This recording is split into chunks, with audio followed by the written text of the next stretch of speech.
स्वागत है आप सभी का डेली आईएएस के यूट्यूब प्लेटफॉर्म पे। हम आ गए 30 कदम 2.0 पे। आज हमारे इंडियन कॉन्स्टिट्यूशन में एक अगला टॉपिक को हम डिस्कस करेंगे, तो देखते हैं अगला टॉपिक क्या है। ठीक है, अगला टॉपिक है हमारा directive principle of state policy और फंडामेंटल ड्यूटीज। राज्य की नीति निर्देशक तत्व और मूल कर्तव्य के संबंध में हम यहाँ पर चर्चा करने वाले हैं। तो सीधे ही हम क्वेश्चन में चलते हैं। ठीक है, पहला क्वेश्चन लिखा हुआ है, आप लोगों को दिखाई दे रहा है। पहला क्वेश्चन दिया हुआ है कि समान नागरिक संहिता का प्रावधान किस अनुच्छेद में किया गया है। यूनिफॉर्म सिविल कोड के बारे में डिस्कस करता है। अब यूनिफॉर्म सिविल कोड के बारे में अगर डिस्कस करता है तो आपके पास चार आपके ऑप्शन दिए गए हैं।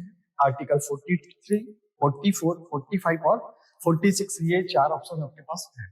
तो यहाँ पर आपको देखना है कि ये जो आर्टिकल 44 दिखाई दे रहा है, इस आर्टिकल 44 का रिलेशन यूनिफॉर्म सिविल कोड से है।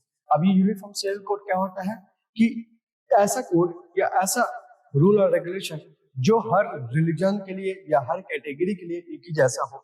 जैसे एक एग्जांपल है कि कोई एक रिलीजन है जिसमें अगर मैरिज का जो रूल है, ठीक है, मान लीजिए एक मैरिज का रूल है और बी रिलीजन में, बी टाइप का जो रिलीजन है उसमें 2 मैरिज या 3 मैरिज का रूल, तो ये बोलता है कि ए और बी दोनों रिलीजन में या सी डी जो भी होंगे रिलीजन में एक ही टाइप का रूल होगा या कोई भी रूल एक ही होगा, ये चीज बोलता है।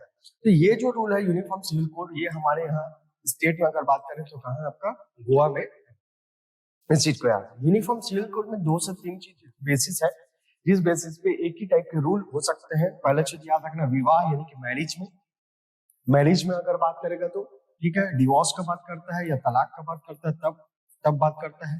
ठीक है, दूसरा विरासत का बात करता है, इनहेरिटेंस का बात करता है, इनहेरिटेंस का बात करता है तब, इनहेरिटेंस का बात करता है तब। ठीक है, और भरण पोषण का बात करता है, भरण पोषण का बात करता है, इस चीज को याद रखना है। ठीक है, भरण पोषण का अगर बात करता है तो, और गोद लेने का बात करता है तो, ठीक है, एडॉप्शन का अगर बात करता है तो। ठीक है, ये जो 5 चीजें हैं, इस चीज में क्या हो सकता है, यूनिफॉर्म सिविल कोड ये हो सकता है। इस चीज को याद रखना है और इसका आंसर आ जाएगा कौन सा आपका, बी, इसका आंसर आ जाएगा। क्लियर हो गया? ठीक है, अब इसमें आगे चलते हैं हम, आगे क्वेश्चन देखते हैं, क्वेश्चन नंबर 2। ठीक, क्वेश्चन नंबर 2 में देखते हैं कि यहाँ पर लिखा है, राज्य बच्चों के लिए निःशुल्क एवं अनिवार्य शिक्षा का प्रयास करेगा। निःशुल्क एवं अनिवार्य शिक्षा जहां पर भी आपका दिखे तो आपको याद रखना है, हम यहाँ पर पढ़ चुके हैं यूनिफॉर्म सिविल कोड थे। ठीक है, ये आर्टिकल 45, 46, 47 का बात करेगा। तो ये जो 45 है उसका रिलेशन एजुकेशन से, इससे आपका एजुकेशन यानी कि शिक्षा से है। तो आपको याद रखना है एजुकेशन से रिलेटेड 2 मैटर को आपको याद रखना है। इसका रिलेशन आपका आर्टिकल 21 के 1 से भी है, आपका 21 का ए से भी है, जिसमें बताया गया है 6 to 14 ईयर्स के बच्चों के लिए क्या किया जाएगा, फ्री प्लस कंपलसरी एजुकेशन का बात किया जाएगा। वहीं 45 क्या बोलता है, 0 to 6 ईयर के बच्चों के लिए फ्री और कंपलसरी एजुकेशन की बात करता है। इसका आंसर आ जाएगा आपका कौन सा, आर्टिकल 45, इसका आंसर आ जाएगा। क्लियर हो गया? अगले क्वेश्चन में चलते हैं। अगला क्वेश्चन आ गया आपका, क्वेश्चन नंबर 3 है। क्वेश्चन नंबर 3 क्या बोलता है, देखिए, अनुसूचित जाति जनजाति और पिछड़े वर्गों के उत्थान से संबंधित अनुच्छेद कौन सा है अगर बोलेगा। तो हम जब बात करेंगे ST SC का बात करते हैं, ST SC का बात करें या बैकवर्ड क्लास का अगर बात करते हैं, बैकवर्ड क्लास का अगर बात करेंगे, इससे रिलेटेड मैटर को आपको पूछ रहा है। तो आर्टिकल कौन सा दिया है, एक दिया 45, 44 दिया है, 45 दिया है, 46 दिया है और आपका 47 दिया है। तो इसका जो आंसर होगा ये आएगा, यूनिफॉर्म सिविल कोड का है मैटर, इस चीज को याद रखना है आपको। अगर 45 का अगर मैं बात करता हूँ तो 0 to 6 ईयर के बच्चों के लिए ये आपका एजुकेशन से रिलेटेड बात करता है। और 46 का अगर मैं बात करूंगा तो 46 का ही रिलेशन आपका किससे, ST SC और आपका बैकवर्ड क्लास से है। तो इससे इसके आपके अपलिफ्ट करने के लिए ये चीज बात करता था। 46 इसका आंसर हो जाएगा, आंसर आ जाएगा आपका सी, कौन सा आपका 46 आ जाएगा। ठीक है, इसका आंसर देख लेते हैं। क्वेश्चन नंबर 3 का आंसर आ जाएगा आपका सी। अगला क्वेश्चन चलते हैं, अगला क्वेश्चन का मैटर आ जाएगा, पोषण स्तर और जीवन स्तर को सुधारने के लिए इनमें से संबंध कौन सा अनुच्छेद इससे संबंधित है बोलता है। तो जहां पर भी आपका न्यूट्रिशन का बात करेगा, न्यूट्रिशन लेवल का बात करेगा या लिविंग स्टैंडर्ड का अगर बात करता है तो आपको आंसर इसका पता होना चाहिए। न्यूट्रिशन लेवल का जहां पर भी बात कर लिया तो इसका आंसर आ जाएगा आपका कौन सा, आपका 47। तो 47 में क्या क्या चीजें बात करता है इस पर चर्चा कर लेते हैं। पोषाहार की बात करता है, पोषाहार का मतलब आ जाएगा आपका न्यूट्रिशन का बात करेगा। एजुकेशन का बात करता है, एजुकेशन का बात करता है, एजुकेशन यानी कि शिक्षा का बात करेगा। काम का बात करता है, काम का मतलब वर्क का बात करता है। तो इन सब चीजों का बात होता है, यानी कि ये तीनों मिलाकर किसका बात करता है, लोक सहायता का बात करता है। पब्लिक असिस्टेंट का बात करता है, पब्लिक असिस्टेंट का बात करता है। इसमें जैसे डिसेबल्ड लोग हैं उनकी सहायता कैसे करनी उसके बारे में बात करता है। और राज्य की ये क्या है, स्टेट की एक क्या हो जाएगी, रिस्पॉन्सिबिलिटी। इसका आंसर आ जाएगा आपका सी, इसका आंसर आ जाएगा। क्लियर हो गया। चलिए अगले क्वेश्चन में चलते हैं। अगला क्वेश्चन क्या बोलता है देखते हैं। The article related to the prohibition of the alcoholic beverage का बात करता है, अल्कोहलिक बेवरेज का बात करता है। तो इसका रिलेशन भी कैसा है आपका, न्यूट्रिशन से है। किससे आ जाएगा आपका, न्यूट्रिशन से आ जाएगा। तो अभी हमने डिस्कस किया इससे रिलेटेड आंसर क्या आना चाहिए इसका, बी, इसका आंसर आना चाहिए। क्लियर हो गया। चलिए आंसर देखते हैं इसका। ठीक है, अगला इस क्वेश्चन का आंसर देखते हैं। 47 क्वेश्चन नंबर 5 का आंसर आ जाएगा। अगला क्वेश्चन आ जाएगा आपका कृषि और पशुपालन के संगठन से संबंधित अनुच्छेद कौन सा आ जाएगा। तो जब भी आपका एग्रीकल्चर और एनिमल हस्बेंड्री का बात करेगा, दोनों का बात करेगा, कृषि और पशुपालन का बात करेगा, तो इसका रिलेशन आपको याद रखना आर्टिकल किससे, आपका 48 के ए से है। और जब आप 48 का ए पढ़ रहे हैं तो आपको याद रखना 48 का ए भी एक आर्टिकल को पढ़ लेना है। और ये 48 का ए जो होता है 42nd अमेंडमेंट 1976 से एड ऑन किया गया है, जोड़ा गया है। और इसका रिलेशन किससे है, आपका वाइल्ड लाइफ से है। आपका वाइल्ड लाइफ यानी वन्य जीव से आ जाएगा, वन से आ जाएगा, फॉरेस्ट से आ जाएगा। इस चीज को भी याद रखेगा, वन वन्य जीव, और एनवायरमेंट यानी कि पर्यावरण से है। इन तीनों से रिलेशन 48 के 8 से है, इसको याद रखना। कौन सा अमेंडमेंट से, संविधान संशोधन से, 42वें संविधान संशोधन 1976 के थ्रू 48 का ए को जोड़ा गया। अब 48 का रिलेशन किससे बताया गया, एग्रीकल्चर और एनिमल हस्बेंड्री से है। इसका आंसर क्या आ जाएगा आपका, बी, इसका आंसर आ जाएगा। क्लियर है। चलिए आगे चलते हैं इसी में क्वेश्चन में, क्वेश्चन नंबर 7 में चलते हैं।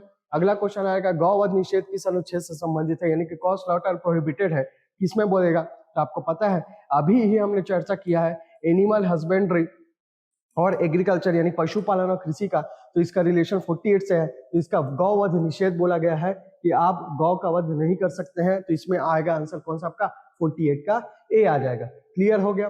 क्वेश्चन नंबर 8 क्या बोलता है, राष्ट्रीय महत्व के स्मारकों की सुरक्षा किस अनुच्छेद में दिया गया है।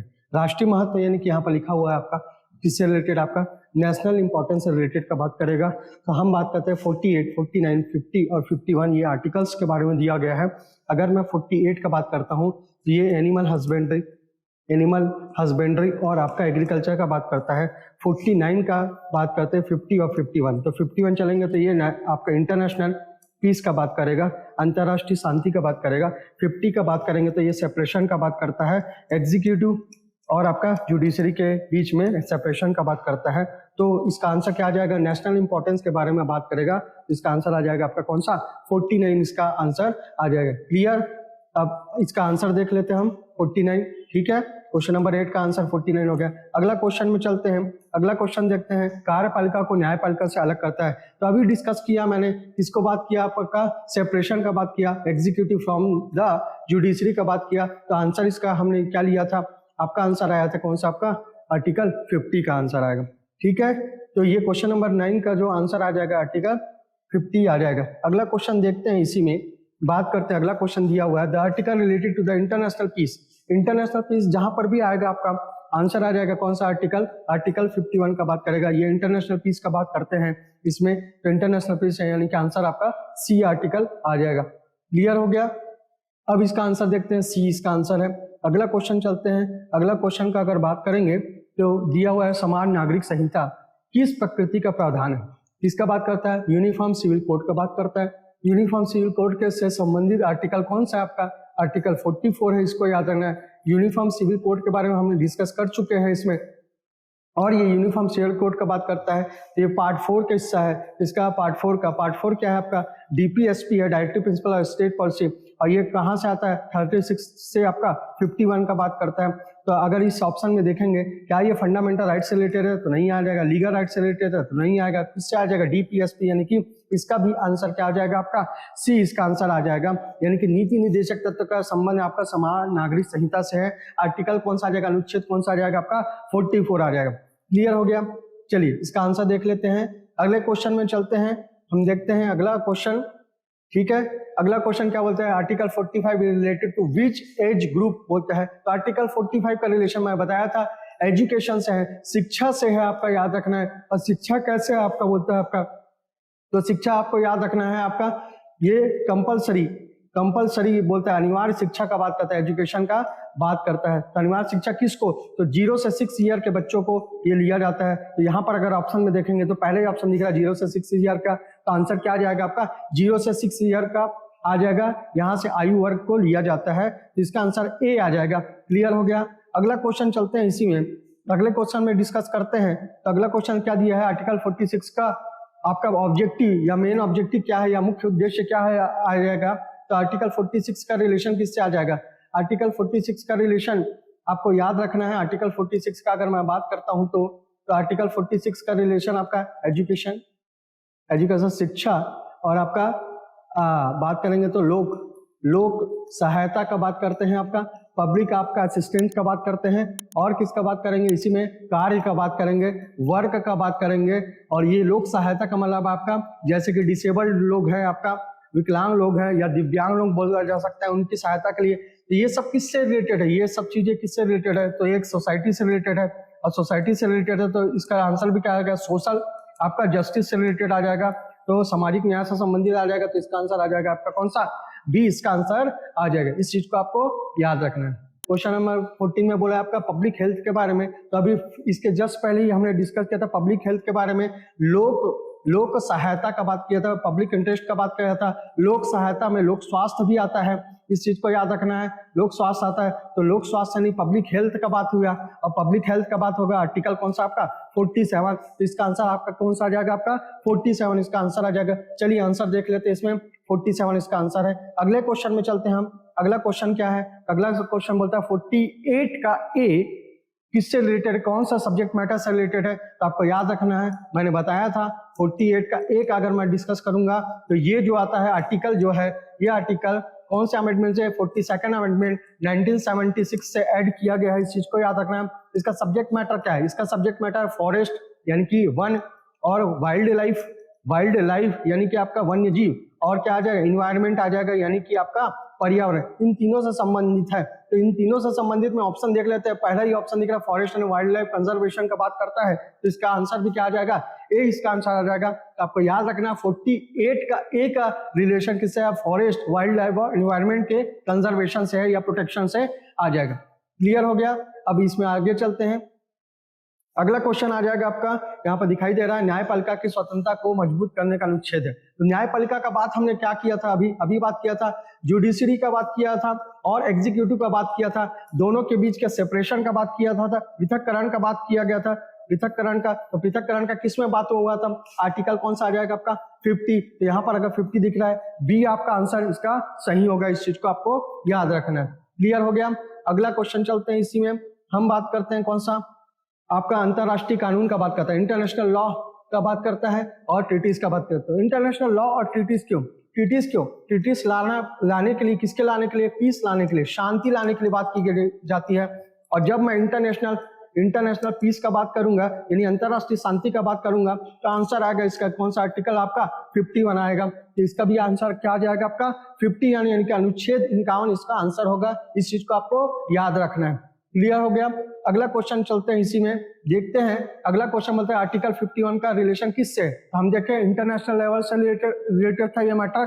इंटरनेशनल लेवल में कौन सा इंटरनेशनल लेवल से रिलेटेड मैटर आ जाएगा, नेशनल पॉलिसी है क्या, नहीं आएगा। सोशल पॉलिसी आएगा क्या, नहीं आएगा। इकोनॉमिकल पॉलिसी आएगा क्या, नहीं आएगा। तो क्या बच गया आपका, फॉरेन पॉलिसी यानी कि विदेश नीति से संबंधित आ जाएगा। इसका आंसर आ जाएगा आपका कौन सा, सी इसका आंसर आ जाएगा। क्लियर हो गया।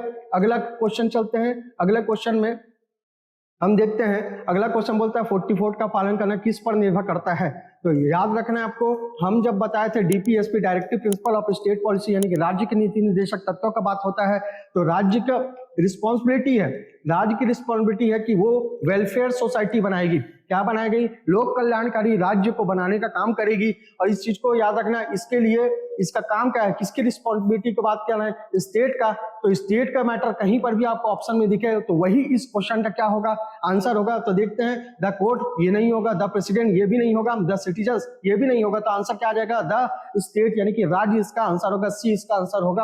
आपको इसमें याद रखना है। अगले क्वेश्चन में चलते हैं हम। अगला क्वेश्चन देखते हैं, ठीक है। आर्टिकल 44 से 51 का किस भाग में है, तो अभी शुरुआत में ही बात किए थे हम, पार्ट पार्ट अगर फोर्थ का बात करूंगा तो इसका रिलेशन किससे आपका डीपीएसपी से है, और डीपीएसपी का रिलेशन आर्टिकल 36 to 51 है, और ये कवर कर रहा है 44 to 51। तो कौन से पार्ट का बात होगा, पार्ट बी का बात होगा। इसमें ऑप्शन आ जाएगा आपका कौन सा, आपका पार्ट फोर्थ का बात होगा, ऑप्शन आ जाएगा कौन सा आपका बी ऑप्शन इसका आ जाएगा। क्लियर हो गया, ठीक है, इसका आंसर ये हो गया। अगला क्वेश्चन देखते हैं इसी में।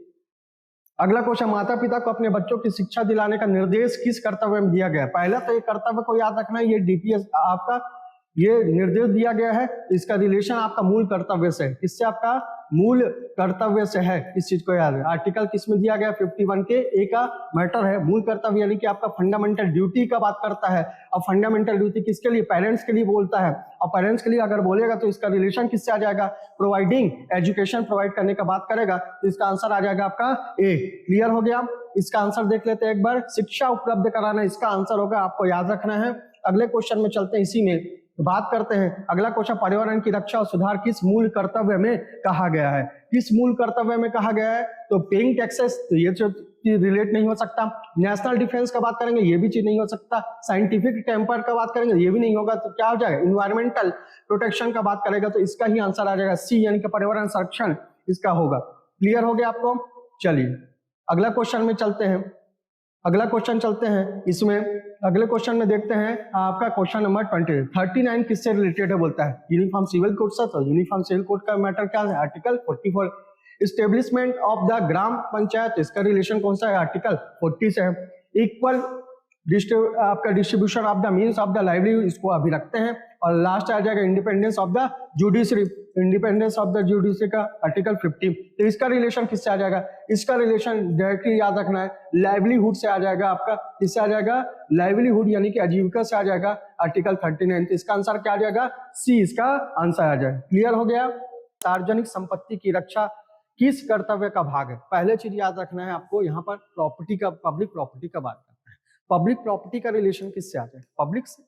किससे आ जाएगा, पब्लिक से। तो पब्लिक की भी रिस्पॉन्सिबिलिटी को बताता है कि पब्लिक रिस्पॉन्सिबल इसके लिए हो सकते हैं, प्रॉपर्टी को प्रोटेक्ट करने के लिए, इस चीज को याद रखना। दूसरी रिस्पॉन्सिबिलिटी ये किसकी है, स्टेट की भी है, राज्य की भी एक उत्तरदायित्व होता है, और दूसरा जनता का भी उत्तरदायित्व है। तो ये दोनों का रिलेशन किससे, बताइए। स्टेट और आपका पब्लिक का रिलेशन, दोनों का रिलेशन किससे आ जाएगा, आपका सोसाइटी से आ जाएगा, यानी कि समाज से आ जाएगा। तो यहाँ पर कहीं पर भी ऑप्शन में दिखाई दे रहा है क्या कल्चरल होगा, तो कल्चरल नहीं, नेशनल होगा, नेशनल नहीं, लीगल होगा, लीगल नहीं, तो क्या आ जाएगा आपका सोशल। तो इसका आंसर आ जाएगा क्वेश्चन नंबर 24 का सी, इसका आंसर आ जाएगा। क्लियर हो गया। अगले क्वेश्चन में चलते हैं, क्वेश्चन नंबर आपका 25, आर्टिकल 40 का रिलेशन। जब मैं आर्टिकल 40 के बारे में बता रहे हैं, तो आर्टिकल 40 का डायरेक्टली रिलेशन याद रखना, गांधी जी के राम राज्य। गांधी जी का क्या आ जाएगा, आपका राम राज्य का बात करते हैं। गांधी जी का राम राज्य का बोलने का मतलब क्या, गांधी जी का राम राज्य का बोलने का मतलब कि गांधी जी का जो उद्देश्य था या फिर आइडियोलॉजी था, विचारधारा थी, उनका कहना था कि वो मुख्य धारा से जोड़ना है तो आपको विकास का बात करना पड़ेगा। विकास का अगर बात करना है तो हमको भूमिगत तौर पे बात करना पड़ेगा, ग्राउंड लेवल पे बात करेंगे, और ग्राउंड लेवल पर भारत में जानते हैं हम गांव की बात की जाएगी। इसी कारण इस अनुच्छेद को गांधी जी का राम राज्य का एक उदाहरण यानी कि एग्जाम्पल कहा जाता है। इस चीज को आपको याद रखना है। तो आर्टिकल 40 का रिलेशन गांधी जी का राम राज्य का संबंध किससे, आपका गांव से, विलेज से है। तो गांव से संबंधित कोई भी मैटर होगा तो उसमें याद रखना है। तो आपका ऑप्शन बी दिखाई दे रहा है, organization of the village panchayat या ग्राम पंचायत, इसका आंसर होगा। क्लियर हो गया।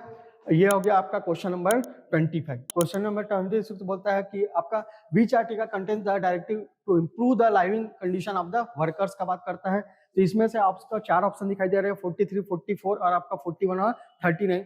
तो ये तो कवर कर चुके हैं। इसमें आंसर जो होगा आपको याद रखना है, ये इसका आंसर है। 43 का रिलेशन आपका किससे, आपका वर्कर्स के कंडीशन से है कि उनको इंप्रूव करने के लिए, लिविंग कंडीशन को इंप्रूव करने के लिए ये आपका प्रोविजन किया गया है। तो इसका आंसर आ जाएगा आपका कौन सा, ए इसका आंसर आ जाएगा। अगला क्वेश्चन चलते हैं आपका। अगला क्वेश्चन की अगर बात करते हैं तो अगला क्वेश्चन है 20, श्रेष्ठता का बात किया जाएगा, स्ट्रीविंग का बात किया जाएगा, तो आपको एक्सीलेंस का बात करता है, ऑन विच ड्यूटी। तो पहले चीज याद रखना, श्रेष्ठता का अगर बात करेंगे तो हम बात करेंगे स्ट्रीविंग फॉर द एक्सीलेंस का बात करेंगे। तो यहाँ पर जो आपका विकल्प जो दिखाई दे रहा है, बी ऑप्शन जो आएगा इसका आंसर होगा। इस चीज को आपको याद रखना है। अगला क्वेश्चन चलते हैं इसी में। अगला क्वेश्चन आ जाएगा आपका क्वेश्चन नंबर 28, विकलांग और बेरोजगारों के लिए यहाँ पर बात किया गया अनएम्प्लॉयड और डिसेबल्ड के लिए कौन सा आर्टिकल्स है, तो डिसेबल्ड के लिए आर्टिकल का अगर बात किए थे तो यहाँ पर आपको याद रखना है कौन सा आर्टिकल हो सकता है।